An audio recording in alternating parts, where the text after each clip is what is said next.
Tinatayang 10,000 sako ng hinihinalang smuggled na asukal ang sinubukan daw ipuslit sa Port of Subic mula Vietnam.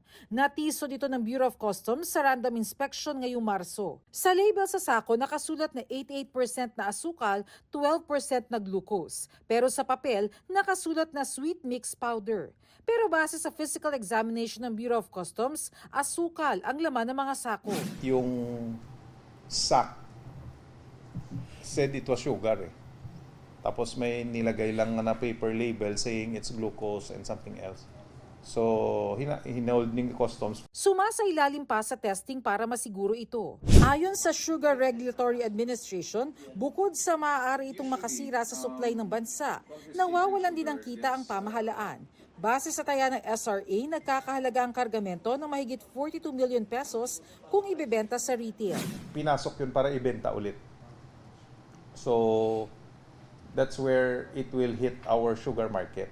It disrupts the demand for the local produce, actually. So, kawawa yung farmers natin. Siniguro naman ng SRA na mapapanagot ang mga sangkot dito sakaling mapatunayang smuggled nga. Sa kasalukuyan, nakahold pa ang mga produkto sa BOC. Para sa GMA Integrated News, Bernadette Reyes, ang inyong saksi. Mga kapuso, maging una sa saksi. Mag-subscribe sa GMA Integrated News sa YouTube para sa iba't ibang balita.